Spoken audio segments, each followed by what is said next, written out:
Welcome to Cartoonist Kayfabe. My name is Jim Rugg. I'm Ed Piskor. Ed, we are going to go down a trip down memory lane today. But before we do, let's update everybody. Patreon.com/Ed Piskor is where I'm serializing my current comics project, Red Room. It's going to see a print edition in 2021, but for the early adopter, I'm serializing pages every Tuesday.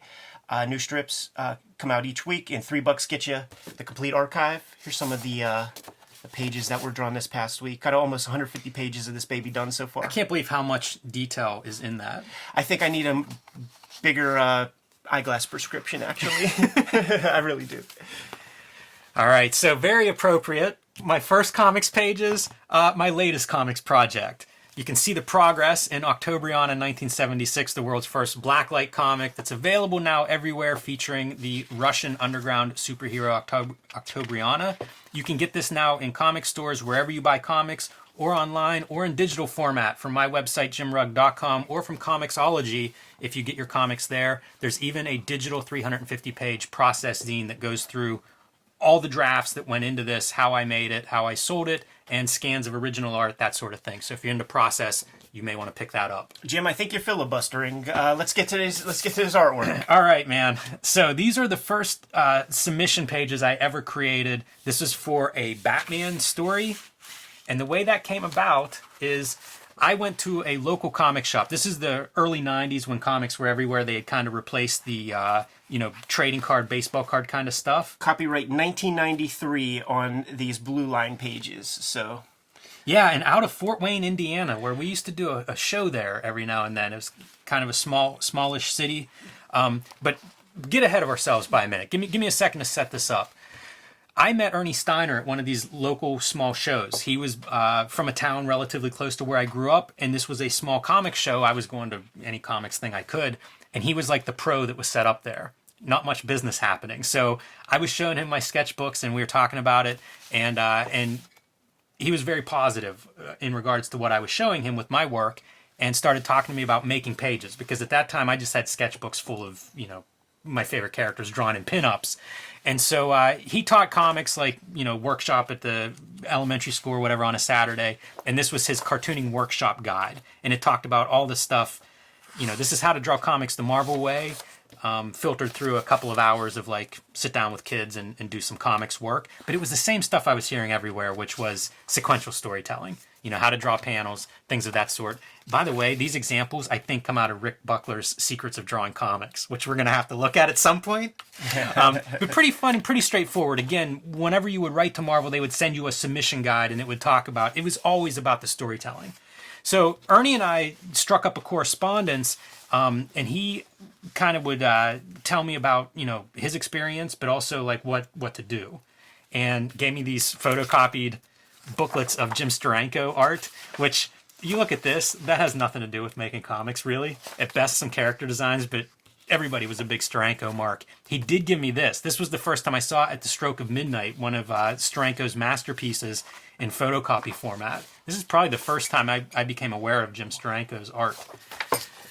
So I was Frank Miller's Sin City was kind of like my biggest thing at the time.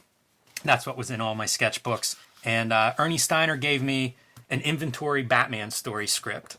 So this was going to be my practice, written by Chuck Dixon, drawn by somebody good. And this was like the first time I got hold of an actual comic book script. Amazing. He also sent me some paper, like a big 11 by 17 envelope. So this was the first time I saw like comic book paper. And I don't know how well it shows up, but this is pre-ruled. So there's blue lines on here for lettering. There are some panel borders, like, 6-panel grid, like common panel sizes. This paper's shit. You can even feel it, man. It feels like toilet paper or something. Yeah. Very porous. Yeah, and it's the same kind of texture as the paper that you would get at the comic store with the blue line, Blue Line Pro or whatever. The cool thing about this is it has lettering guides. I've never seen this kind of treatment for blue line before. Yeah, I mean, there's lots of different kinds. I have a lot of pre-ruled paper of this sort, so at some point I was thinking we could even pull some of that out, like DC papers, Minx paper, stuff like that. A lot of comic companies will do their versions of these different pre-ruled pages. I'm sure because artists would turn stuff in every wrong size you can imagine. So I just took the first couple of pages of this script. Because that would be the rule of thumb. Send us 3 pages of of your best work. If I were really dedicated, what I would have done then is, because I got back the rejection letter. Believe it or not, they didn't offer me a job whenever I sent these in. It's because you didn't send it to Silver Wolf Comics, man. You would have a whole body of work at age 16. Could be, but Denny O'Neil wasn't planning to hire me for Batman anytime soon. What I should have done is kept drawing the script, though, going on to the next several pages. But you can see a real simple breakdown of what's happening in the script and just trying to draw it literally. This old guy, somebody had broken in, he's in silhouette with an overcoat. There's weird details in the script, like the collar is turned up. That makes sense. Like that's nefarious iconography of artwork. But basically, this guy gets executed, and then the cops are going to investigate, and Batman's going to investigate. Yeah. Listen, give me a second here. I'm just following the story.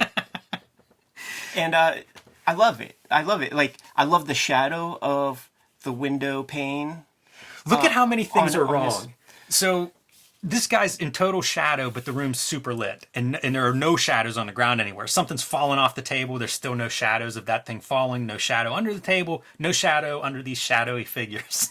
So that's number one first, but such a generic background. Yeah, and then you would be, if we tacked this up on the wall at the Kubert School, it would be Xeroxed for the unintentional fellatio tangent, which is something that was on the wall in room 1C. All the tangents are what I was going to point out, too. Like, here's one right here with the shadow on this guy, where you're continuing the shadowy figure. That's a terrible no-no. You gotta make pages to learn shit, man. And I'm sure Ernie would be like, like, stop the bookshelf here so that it's, like, it doesn't bleed into the guy. I like that. Like, that's a cool thing. A play on the Shakespeare.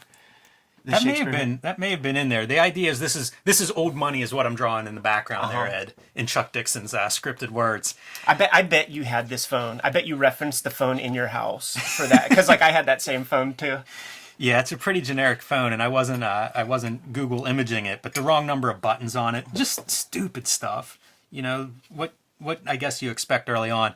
I noticed this now looking at it, where like the drapes and the shadowy figure comes out of the shadow to then blend into the drapes. All you would have to do is put some more black there. But that's a cool drawing, man. Yeah, I have to assume that's a swipe from something. Anything that's a cool drawing in here, assume I'm probably pulling it from somewhere. Yeah, just like a pro, just like a professional comic artist. Yeah, exactly. A lot of those mistakes though are like light on light backgrounds. Mm-hmm. It's something that I'm so much more conscious of now. Avoiding that kind of thing. This is great stuff, man. All right, so page 2, the cops are here now. They're going to investigate this body. Props for you for allowing space for the letterer to get the dialogue in there. I'm trying to think if there's even... Look, I skipped certain stuff like the title splash page. Okay, because you knew, man, that they're not looking for splashes. I refrained from that. But yeah, we do have dialogue indicated in the script. So I'm working from full script here. This is not a Marvel method that I'm doing. So you got to leave room for the dialogue, right? Right. And not too much excitement here. Pretty badly drawn eyes is something. I'm saying that would get you a job at Silverwolf. These are just the exact same mistakes that everybody makes. Everybody draws this face when they're starting out. And what's the answer to that? I guess just draw more faces. Draw some photos, and then everything kind of like finds it gets anchored to the skull a little bit better. Yeah, it's definitely the answer of just drawing more, but you can see the perspectives. I'm just out of my league whenever it comes to perspective at this stage. That's why this guy is, almost sitting on his shoulder as opposed to being like, where's your horizon line there? Like, figure out some way that those people relate. This guy, giant head, little body. And just squeaky clean. Not a lot of decoration anywhere. Well, you would leave that to the colorist to put in some, Lynn Varley would put the wallpaper. That's who I was imagining coloring this story. Yeah. Really good broken glass. This is probably a swipe from McFarlane, but, that's in the notes. Or that's in the script, that there's a bullet hole that goes through the glass. Got to get him somehow. Which sets up the nice, exterior shot, like let's see the scene through the window. Once again, the teenage move. you draw every brick. But also, if Frank Miller's your guy, like he did that. So it's like, you're repeating that stuff. Yeah, no doubt about it. I remember like Neil Adams talks about his example of, gotta have reference, man. Nobody knows how to draw a window or window frame. Yeah, I didn't. I certainly didn't.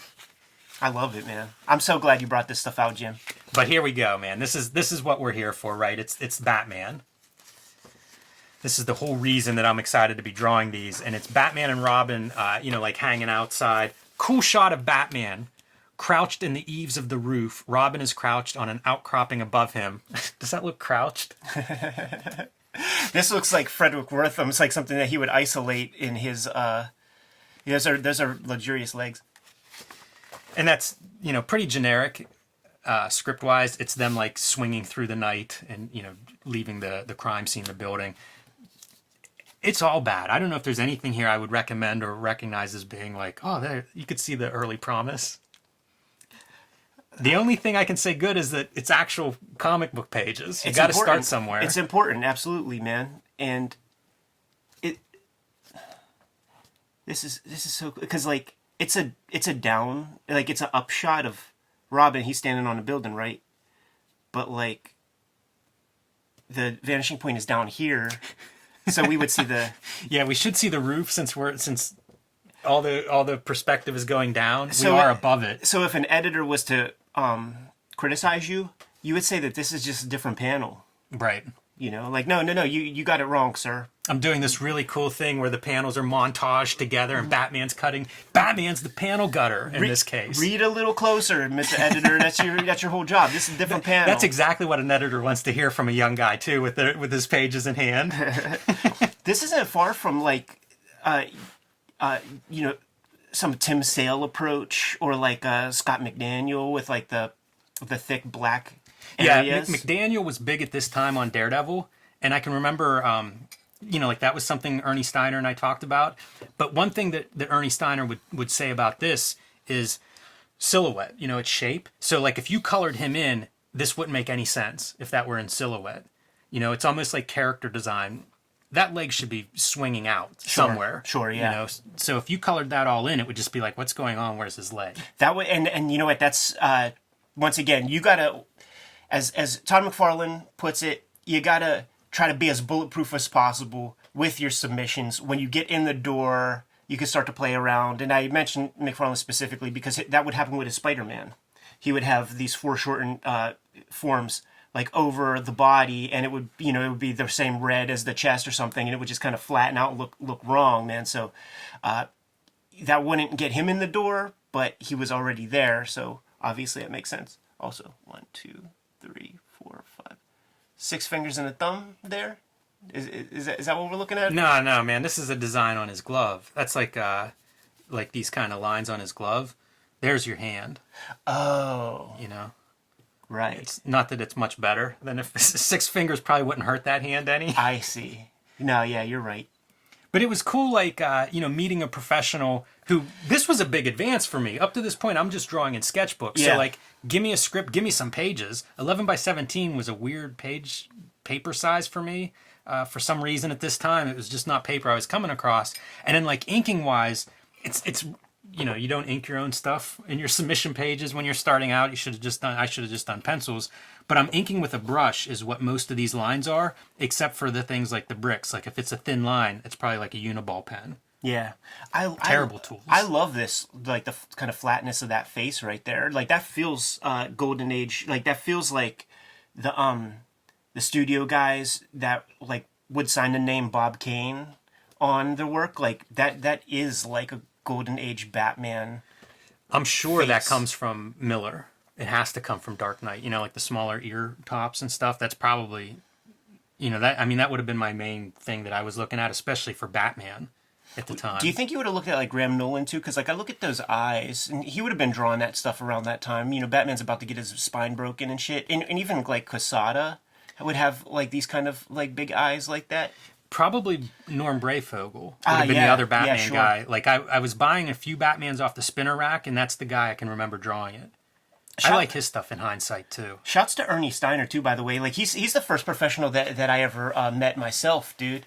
And it was it was before the Pittsburgh Comic Con, but there would be at the Radisson, the same place where the Comic Con was held, there would be advertised like toy shows, and then comics would be, that would be like the mid-Carter headline or whatever, the B-list headline, and he was there. It was the first time I saw original pages, and I think it was him who gave me a piece of paper. Like, I was hoping like it would come across it in the stuff you went through, but I think it was him that gave me a piece of paper that had in reference like Understanding Comics, Figure Drawing for All It's Worth by Andrew Loomis, Constructive Anatomy by George Bridgman as being like things that I need to say. Oh, and Comics is Sequential Art. Yeah, it would be like this kind of thing. Yeah, this is probably this is from so one of the Steiner's credits was Nick Fury, Agent of S.H.I.E.L.D. He did half a dozen issues of this, and it was kind of at the time almost like a Mignola kind of thing. This is before Mignola really became like the heavy black spotting. So if you saw like Jungle Adventure Time, Mike Mignola, the Wolverine Jungle Adventure, it'd be kind of in line with that. It's a clean style, but what you're describing, Ed, this is that cartooning workshop that he has notes on, and in the back, bibliography for figure drawing reference books, composition, perspective, anatomy, cartooning. That's probably something like this, probably what he had. Yeah, and he had a stack of that, like just stapled together, and at the table. And he was taking a look at my pages. Man, I was the pages that I showed him were from the back of a Wizard magazine, the Bart Sears plot thing, and it was like Thor, Spider-Man, or something like that. But a super cool guy, very encouraging. It was awesome to see his pages. He was selling them for $5 a piece or something. Yeah, he was. I mean, he answered a lot of questions for me. Was really supportive. We corresponded a few times. Showed me a lot of artists that I wasn't familiar with. I remember looking at Steve Rude's sketchbook, and we'll look at that at some point. But like, he would have layouts, and he would kind of point out different things that Steve Rude would do, and be like, good guy for figure reference, good guy for page layouts, stuff like that. So pointed out a lot of those kinds of things. Also told me about his experience working in comics, which included a bad payday, getting stiffed on a job from Now Comics. So like, one of my first exposures to the comics industry and the professional side of the comics industry was a cautionary tale about like the business end of comics and how, man, it's a long history of that, So like, he kind of gave it to me straight. I think I was 16 probably when we're having these conversations, and like, he was just telling me what he knew firsthand, no holds barred, which is amazing. I mean, I'm sure that informed everything that I did from that point forward. Do you think it was the same year like that you drew these pages? Yeah, it would have been around that same time. So I probably met him that same year, dude. That's real funny to think about. Yeah, he did a G.I. Joe issue. He did a few things here and there, with second to the last issue of G.I. Joe. He did some cool Wolverine stuff in one of the X-Men annuals that would have had Mignola covers. Like Shattershot maybe was the running crossover in the annuals that year. Did a Punisher like summer special or back to school special or something like that. He was doing this stuff too. His background was in drafting, and he would do stuff with French curves. Like, he had ballpoint pens at the time, I remember, that had India ink in them. Oh, that's cool. I don't know how that worked, if he was like loading them himself or whatever, but the ballpoint pens you could use with all kind of templates. And so he was doing the stuff that he was inking himself with French curves, which it would be like 20 years before I really started fooling around with French curves. Like, in my mind, they were impossible. Now I kind of like them. I do a lot of my word balloons with them. I should do a demo with those at some point, because I think that's a tool a lot of people don't see. But it's another piece. Like, he kind of laid out this whole track for me of artists to look at more, business practices to think about, and even some of the tools to use and moving forward. And like I said, sent me this paper, in like a big envelope of paper script, and good luck, get on your way. When I think about like the common story of the cartoonist's trajectory, on average, it's the same, and it begins with correspondence with true professionals, and then you learn things that you don't know, like they point you in a direction, and just that general feedback, I think, is stage one. It's not like, it's not circumscribed. It just naturally seems to be that that's the way things go, because you draw your submission pages, you send them off. You probably worked for a really long time on these. You labored over these. You sent them off. You got a rejection, and that fucking hurts. But then when you send this stuff to another professional, maybe they have a little more time, or they take a little more time. They remember, it's that cyclical thing where they remember when they were in your shoes. They give you a little bit more feedback, and that's like the first juice. At least in my experience, it's the first juice where it's like, I'm corresponding with this cartoonist that I really dig. They're giving me the time of day. And yeah, it's a real validation, like I'm on the right track. Yeah. I have a lot to improve on or whatever, but this guy knows his stuff, and he's given me that time. Ernie Steiner was, I don't know that he really came through the Pittsburgh Comic-Con circuit when that actually started up, but a guy who did was Steve Lieber from Pittsburgh, right.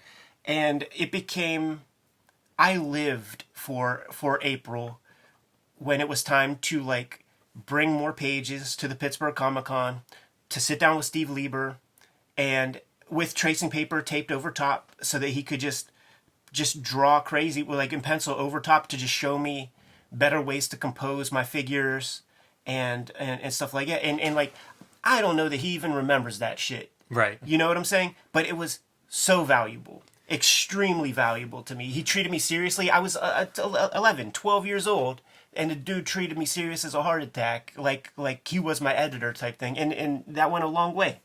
That's cool, man. Yeah, it doesn't take much on their part. Like you say, he may not remember that at all, and it's a huge, biggest thing in comics for you for 2 or 3 years, probably. For sure.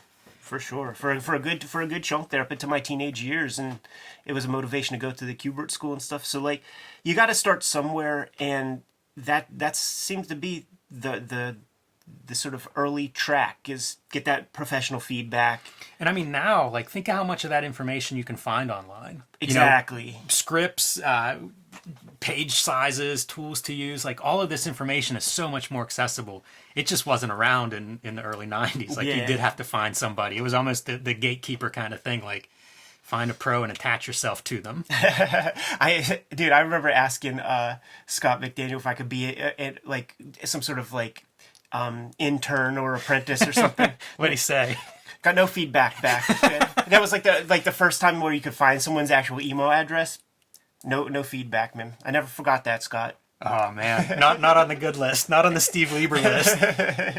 Well, many thanks to Ernie Steiner. You know, like it definitely set me further down the track, advanced what I was doing by it was a big step. So thank you very much for that. I can't repay that enough. Jim, I'm thrilled that you brought these pages in. I know you're shy about your old work and stuff, but what the people really want to know is, when are we going to get that crow photo, man, of you in your Halloween costume around this time? I've looked long and hard for that picture. I don't know where it's at. That may never happen. I might have dreamt it. I'm going to have to ask your wife, man, if she knows where it is, man. Something tells me that you're holding out. What do you say, Jimmy? Get out? Yeah, that's all I have. All right, Kayfabers. Like, follow, subscribe to the YouTube channel. Hit the bell. We'll notify you when the next vids are available. Jim's new comic, Octobriana, in stores now and available on Comixology and his website. Patreon.com/EdPiskor is where I'm serializing my current Red Room Comics project. Issue 1's up there now, and $3 will get you the archive. You can subscribe to the Cartoonist Kayfabe newsletter at the links below this video. You can find Cartoonist Kayfabe t-shirts and merchandise at the links below this video. This inspires me to get back to the drawing table, Jimmy. Give these dudes their marching orders. Make more comics.